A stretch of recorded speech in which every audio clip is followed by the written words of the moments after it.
Yeah, so this is the review of it. Angel Has Fallen.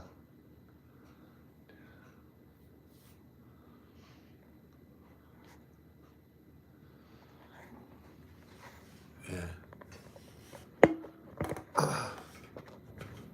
Angel Has Fallen. How do I feel about this one? Gerard Butler, Morgan Freeman, Frederick Smith. Is Frederick Smith the guy from? He looks like the redneck guy from for Brother Where for Art Thou or whatever it's called.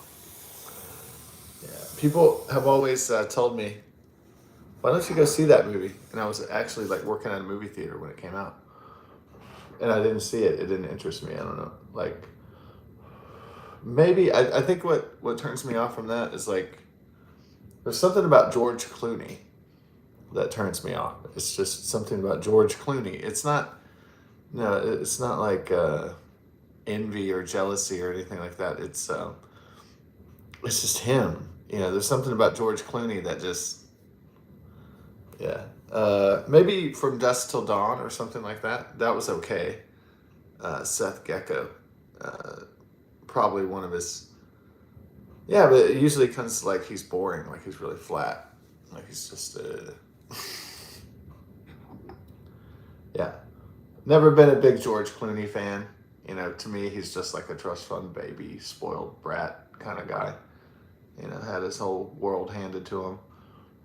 What was it? His mother was already in show business. What, Rosemary Clooney or something from back in the day. To me, he's just one of those entitled, spoiled brat elites,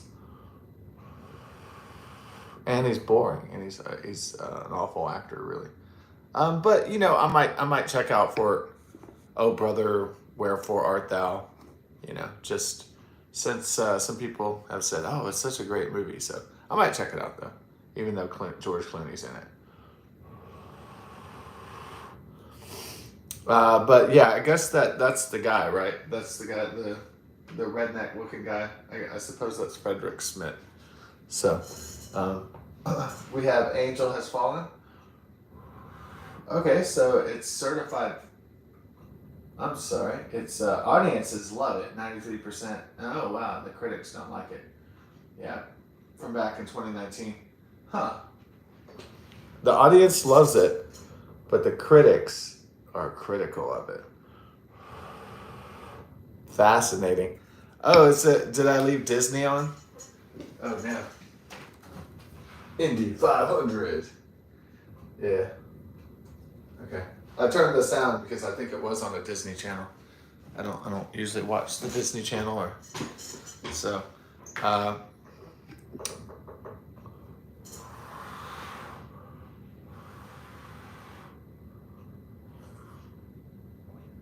ah.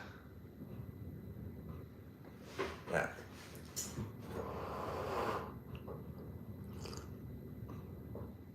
Get that morning Joe ready to go. Yeah. So people are probably like, "Where's the beer at? The beer at 8 a.m. Come on, it's coffee time." Yeah, there are appropriate times for certain things. I think, though not everybody gets the memo about having certain times for certain things. So yeah, some people are day drinkers, obviously, but yeah, I like to keep it like water and coffee in the morning, though usually. So it's just yeah, there are some standards, some mandards that have to yeah have to be adhered to. I suppose, or at least try to live up to them anyway. Um, Angel Has Fallen. I was gonna start from the beginning, but I thought it was cool to like start at this point because yeah, I had seen the Olympus Has Fallen, and um, I realized 3 months after that they came out with White House Down with Channing Tatum and Jamie Foxx, and I realized that I was confused. I was like, "There's two movies about the White House getting attacked that came out, in 2013, and uh, Yeah, that confuses me. I was like, oh, is Jamie Foxx and Channing Tatum part of the series? Like, oh, I can't wait to see how it all fits together, and it's not. So, so the first thing you have to understand about Olympus Has Fallen and White House Down is that they're not related. So, except for they're just two movies about the White House getting attacked, uh, and so I know you hear about nutcases trying to jump the White House fence or crash cars into the White House or whatever. But yeah, I don't. I, I mean, when I visited the White House, 1600 Pennsylvania Avenue, it was like you want to like look in the fence, and then you see a guy jump out in camouflage. Sector 18 clear, sir, and stuff. So yeah, I was surprised the dude jumping out of the bush, but I mean, I shouldn't have been surprised because I was at the White House, right? So I think if there was like a armed group of guys, like 30 guys, attacking the White House and trying to breach the fence, I think there'd be some pretty intense response. I would imagine. I don't think they would get very far, even if they're like well equipped. I think they just get like blown away almost immediately. Maybe I don't know. I don't want to. I don't really want to see this scenario played out in real life. So, um, reality is often stranger than fiction. So, of course, but yeah, I was impressed by the dude jumping out of the bush though. Saying Sector 18 clear or whatever. That was pretty cool. I was like, now that guy's on point. Jumping out of the bush when a guy looks through the fence. I was like, now that's security. Yeah. I have a picture, like in front of the White House with my parents. And it's like, we're here. Yeah. Tourist picture. Like going to, I guess it's like going to Buckingham Palace. And then, smiling. Hey, we went somewhere. How fun. Traveling.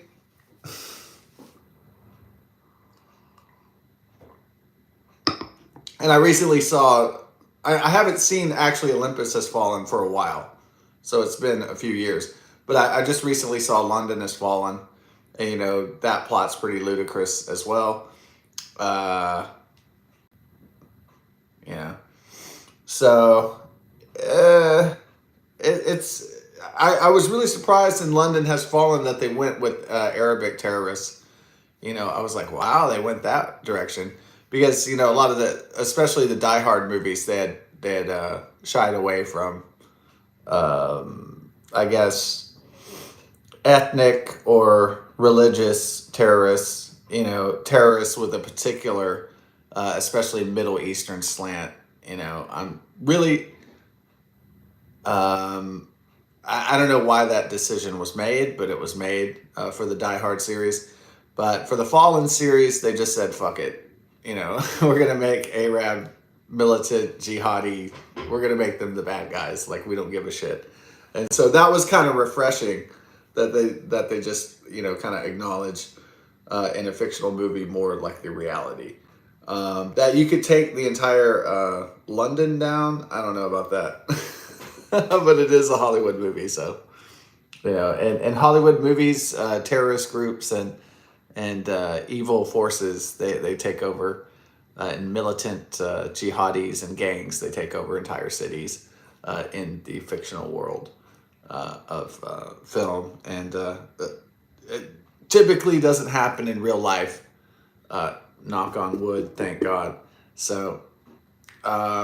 Yeah, London Has Fallen. It was a good romp, Aaron Eckhart and Morgan Freeman and the good old gang at Gerard Butler. It's a refreshing old school gang, and so yeah. I'm not saying it was good, but it's just good, like just popcorn cinema. Just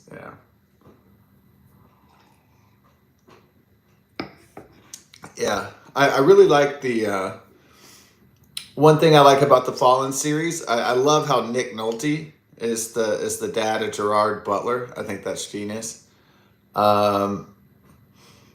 In Greenland, Is that the movie where it's the end of the world, Greenland, and where his father is played by Scott Glenn? I never thought Scott Glenn was a great actor. It's just always like it's all in these movies where it has the dad or the grandpa, whatever the father, the protagonist. It's always like, I wish I could have been there more for you, son, or some shit.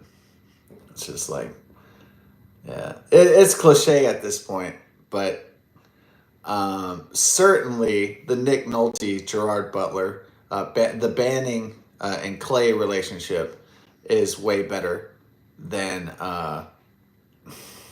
the Jai Courtney and Bruce Willis father son relationship in the Die Hard, Good Day to Die Hard. So, so I give props to Nick Nolte and the veteran actors for giving a shit and putting in some really awesome performances.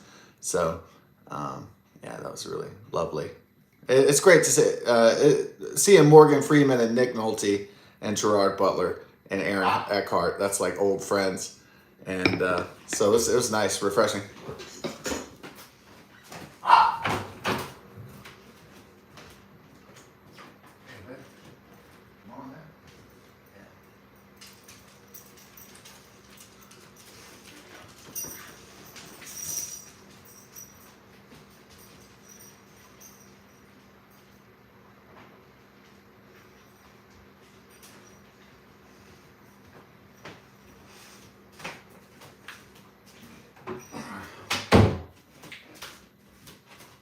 Oh yeah, speaking of places I've been here too, right?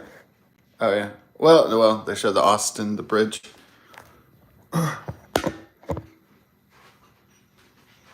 Ooh. Okay.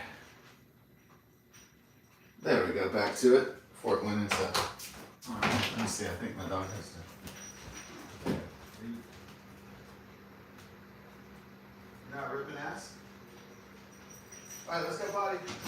Hey, let's go, potty. You gotta take a shit. Let's go. Okay, come on, though. Here we go, potty. Okay. You gotta take it out. All right, let's go, babe. Don't rip one in the house.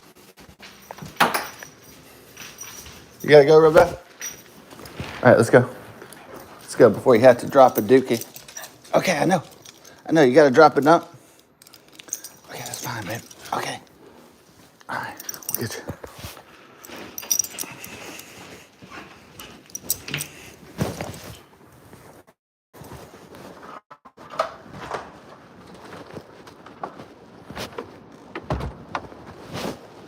Okay.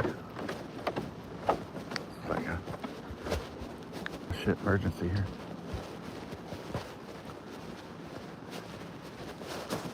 Okay, there you go, babe.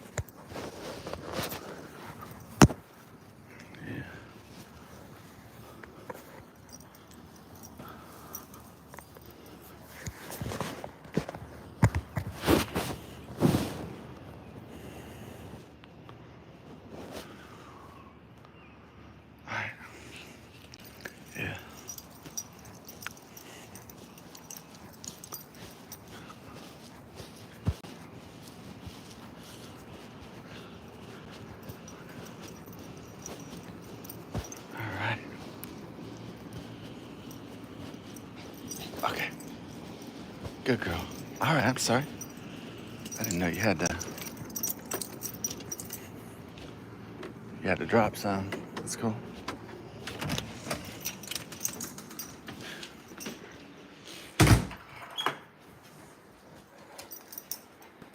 Okay, good girl.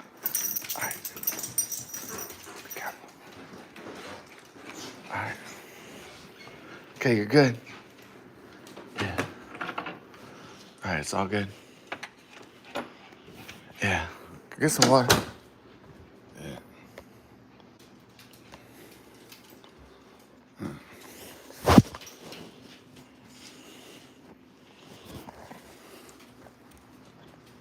Yeah.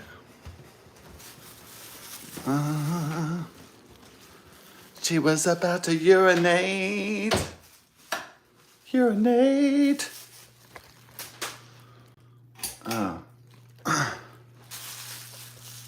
So Angel has fallen, you know. So the it has a Rotten Tomato score of 38%. Then, or is Frederick Smith? Is it that guy who's like in Origins Wolverine? Yeah. Who is that guy? Frederick Smith. I like the guy that's from X-Men Origins. He plays a pretty good villain. Even though he's a lot older by the time 2019 rolls around. Let's see here, it's an overcast day. Frederick Smith. I think it's the guy from Oh Brother, Where Art Thou? Or whatever it's called. But it could be the guy that's Schmidt. Oh, no. That's the British act. Okay, that's the cool looking dude. My bad. That was Frederick Smith. The Errol Flynn British looking guy. Okay. My bad on that. So who was the vice president? Let's see. Angel has fallen. Okay. Oh, his name, I'm sorry, Tim Blake Nelson. I messed up. Oops.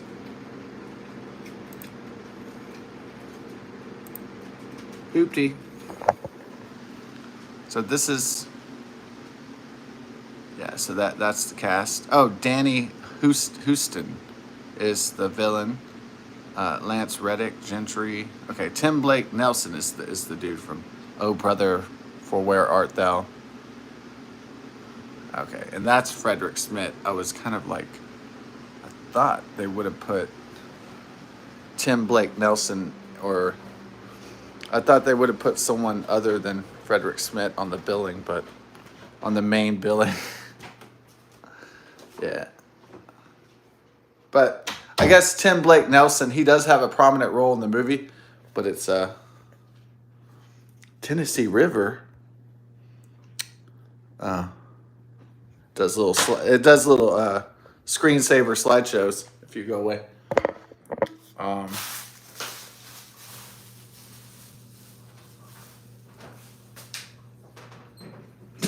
Yeah.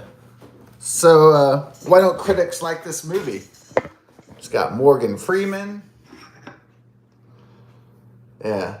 I thought the drone attack was really cool. There's some advanced drones. It could do like facial recognition of different characters. I mean, it could like specifically target. It's kind of cool that spoiler alert for Angel Has Fallen. If you haven't seen it, it's been 6 years or so. If you haven't seen Angel Has Fallen, then spoiler alert. I thought it was a pretty good. It might have been a plot twist that people saw coming, that the vice president, Tim Blake Nelson, was the bad guy, Kirby. Because they do this cool thing where they tell Danny Houston's team, working for a corporation called Salient, to attack the president and his team, to get rid of him so Kirby can take power. So that was a pretty good twist, that a vice president would want to axe the president so they could take all the power. And I guess that's been hinted at before. It's never really been proven that Lyndon Baines Johnson, LBJ, killed John Fitzgerald Kennedy to take his place, and some even say to even take his wife, which is even more twisted and sick. But all that is just kind of unsubstantiated. I'm not sure if that's really true, that he wanted Jackie O so bad for his own that he killed JFK. I don't know about that. It seems a little far-fetched. It would make sense if a vice president killed their boss so they could be the boss. I'm not sure that has ever happened in real life. I'm not sure if it'll ever happen in the future, but let's hope not. But it's a great plot for the movie, though. That Kirby wants to assassinate his boss and become the president himself and run things. That's You know, I mean, at least it's like a villain motivation. They want to run things. They want to control things. They want to get the money. They want the power. They want the bitches. They want the, you know, at least it's like a solid motivation, right? So yeah, I like the plot twist. I don't think I really even saw the plot twist coming. Yeah, to be honest, it was really well done, and when they do the reveal, it's really excellent. So yeah, as in terms, maybe some other people saw the plot twist coming, that the vice president was the villain, but I did not. So that was really excellently done. Um,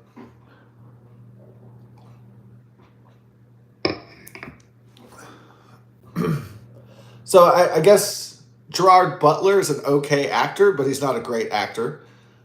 He's more like just a big Scottish burly dude who's, you know, real big motherfucker, and he kicks ass. That's pretty much what he is. He's like, you know, the modern day action hero, but he's a bit beefier. You know, he's not like scrawny like I don't know, Mark Wahlberg.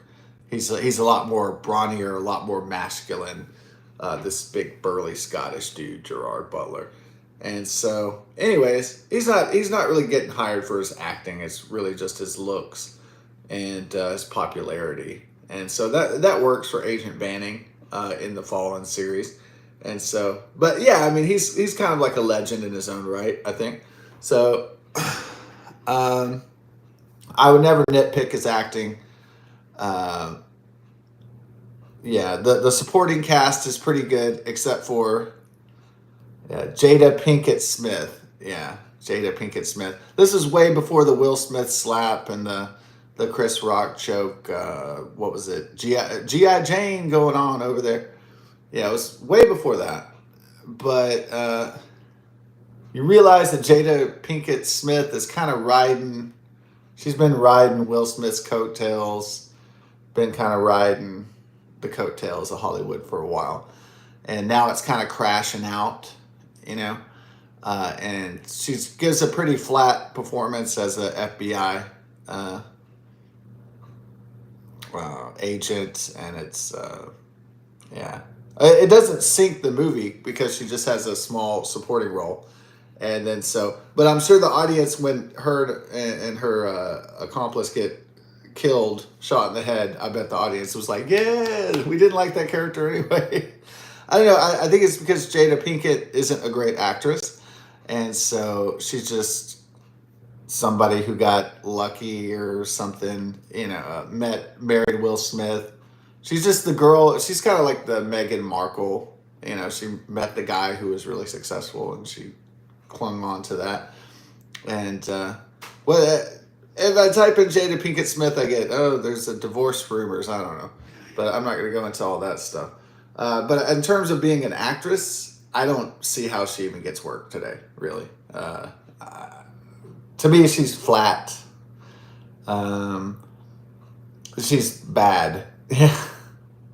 So, like, I was excited to see Gentry and Morgan Freeman, you know, always legendary, fantastic performances. Gerard Butler does what he does, you know, be the beast killer. The fighter, he does his thing, and then of course Tim Blake Nelson was great as the vice president villain, just fine, and Nick Nolte still banging out badass performances even at like 85 years old, which is amazing. I'm glad he got cleaned up from the shit or whatever, the heroin or the alcohol or whatever it was. I know that they have that famous mugshot where he looks like, you know, totally shitted. It's like he looks like 180 years old because he's so like trash. And so I'm glad he got cleaned up and is making kind of a last minute revival in his career, which is pretty cool. So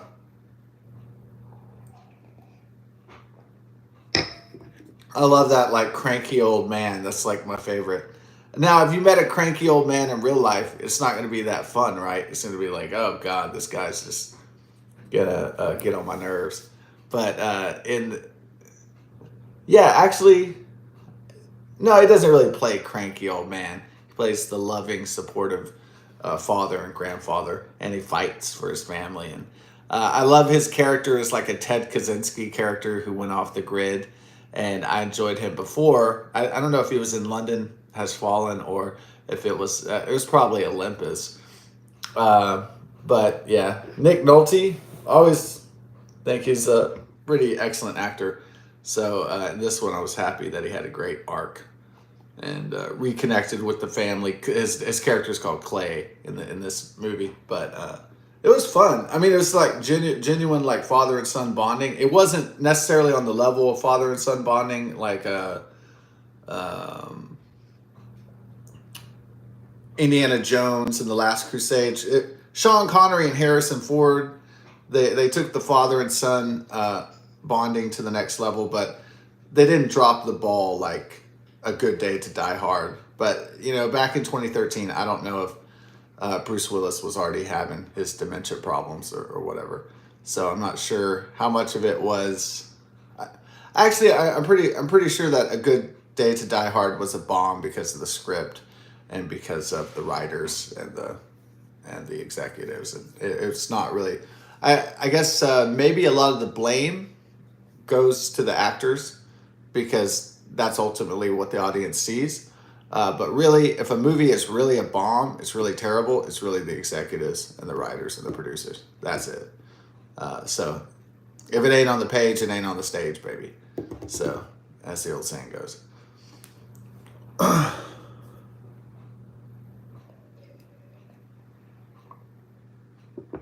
Angel Has Fallen. Why is it so beloved? People love Morgan Freeman. People love Gerard Butler. People love, Nick Nolte. People love the series. And so Danny Houston was an amazing. He usually always plays the villain, but I know it's cliche at this point. But he puts in a wham bam performance. The movie is like a slot.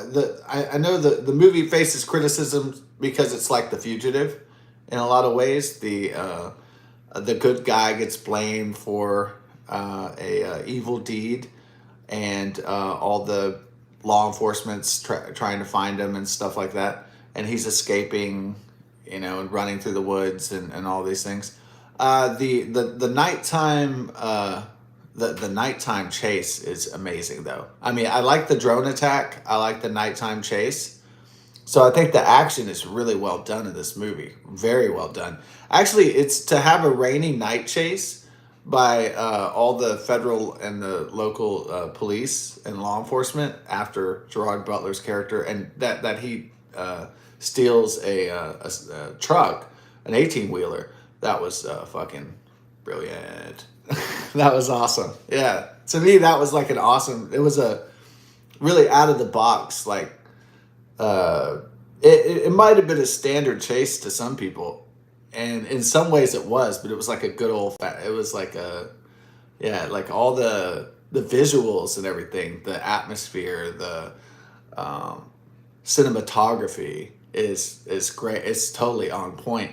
And like, all the scenes change and everything, even though it keeps going back to like his house and it keeps going back to like, I mean, there's just like so many like set pieces and so many great action sequences. And so it's, yeah. Angel Has Fallen. It's really great. And then the ending. Yeah. The final climax is very, very, very well executed. So the final action climax, where he has to save the president, and where the Secret Service team has to save the president and everything. It's very excellently well done. Fantastic. It's like, it is like, you know what? This movie is like Die Hard, Fugitive with Fallen. So it's kind of funny that it has so many inspirations in it, which sometimes that would make it seem like a copycat or a ripoff or a clone or something, or it would fall into some sort of cliche or like a fan fiction. But this one really does a great job of I love how it goes into The Fugitive and then it turns into Die Hard at the end, and so it's like Fallen plus Fugitive plus Die Hard, and that might be a criticism that it's a movie buffet. And some people might say, "Oh, that's cliche. That's boring. That's been done before. We've seen that before." It is true that we have seen this before, but it was very well done though. All the It's like a movie buffet. It has a little bit of this, a little bit of that. You can put whatever you want to on your plate, but you get this big ass plate and it's fully loaded, and they don't skimp on you. You know, so that's what the great thing about this movie is. They don't, but it has nostalgic elements for me and the geezers, and it has like some newer actors for people who aren't geezers. And I don't know who's really nostalgic about Jada Pinkett, but I don't really think she's really all that popular. Um, but yeah, her character really doesn't. She's not in the movie enough to sink it though, which is good. So that's a pretty good thing. So a lot of the side characters, if they do suck, they can't sink the whole movie because of bad acting or something.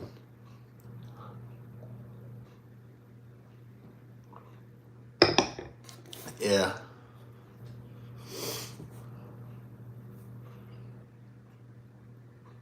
I really love the ending. I know Danny Houston versus Gerard Butler isn't really realistic, even with knives and guns and grenades. Uh, but yeah, but still, it was a fun fight, a fun like I always love that when it's like I know it's like Expendables 2. It's so stupid, but the war and the bombs and the tanks and the missiles and everything and the RPGs and everything has gone off, and then all of a sudden, all it is just mano a mano. It's just like the showdown. Yeah, I love it when it's just like Jean Claude Van Damme and Sylvester Stallone with a knife and they're fighting it out, and that's how this ending of this movie is. Uh, the two main the protagonist. He's not the main antagonist. He's like the henchman, but they duke it out on the roof. And so that was, I think the roof battle with the helicopter and everything exploding, I think that was like a nice nod to Die Hard. Die Hard, with John McTiernan in 1988, Bruce Willis. And so that was a nice nod to the Die Hard franchise. Even if maybe some people got it like right away, and then sometimes, maybe some people didn't see that and they don't see that. So, uh, yeah, so I was surprised at how well the third act came together, like how well the climax, because it had been slow burning. So I thought the movie was just going to be mediocre the entire time. Like I just thought, oh, this is just going to be mediocre, and at some point I realized, oh shit, this is going to be really exciting, and that was kind of the joy of it. It's like the point where I realized, like, Angel Has Fallen was not just some nostalgic thing with a bunch of geezers in it, just to get geezers excited, to get old people excited, or people nostalgic about, you know, old actors, Nick Nolte and Morgan Freeman or something. It was a lot better than that. And so that's the great part about it. That's the joy of it, is that you think it's going to be like, oh, it's just another Hollywood sequel. Oh, this is going to be this fucking, this paint by numbers kind of BS. And you find out that Angel Has Fallen is, like, it kind of tricks you because you think, oh, God, this is, yeah. Um, you think it's gonna be a one of those, right? Just another one of those. That's all it is. And it turns out to be a lot more exciting than you would expect from this kind of thing. So yeah, I can't say it's a 4-star movie. Let's go ahead and give it I give it a solid 3.6 or 3.7. Let's say I'm being generous because I enjoyed it. except for Jada. Jada. Yeah, if they really wanted to be nostalgic, they should have just made the lead FBI agent Gillian Anderson or something. Nah, she's Gillian. They really wanted to bring in 1990s nostalgia. Could have just had it like maybe a little Elizabeth Berkley. Ooh, nah. No, or just somebody better than Jada Pinkett Smith to be like a horrible actress. The Meghan Markle of actresses, right? What? You're gonna hit me over a G.I. Jane joke? Pop! Gets slapped. And then what? Will Smith gets banned from the Oscars for 10 years or something. I'm surprised they didn't do my fake movie trailer, Independence Day 3, 3D, for it's the 250th anniversary of America, of course, coming up next year. And then, of course, it's the 30th anniversary of Independence Day. But I guess Independence Day Resurgence was such a fart bomb. And Will Smith didn't come back to it or whatever. So I guess they're not going to make an ID3. And, well, is my life better without ID3? My life continues with or without ID3. So life goes on without Independence Day 3. It's a natural fact. But I'm surprised they didn't get those gears going and really give an effort to it. So to finish the trilogy. Well, sometimes there's unfinished trilogies because the sequel bombs so bad or something like that. It's just so shittily done that the next project isn't greenlit. Yeah, it happens. That's Hollywood for you. Hollywood. Angel Has Fallen. Yeah. It's a great one.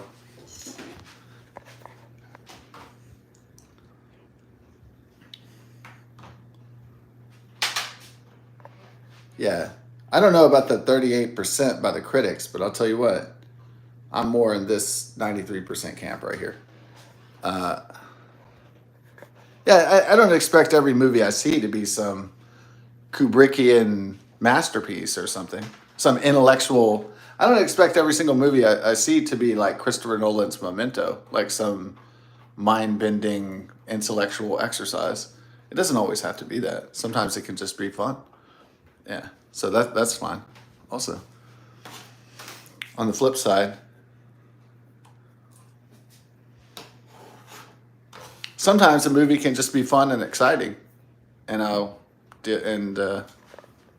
be happy with that. But it does have. I think Angel Has Fallen does have strong characters, and veteran actors really doing some amazing work, and so have a wonderful, fabulous Friday.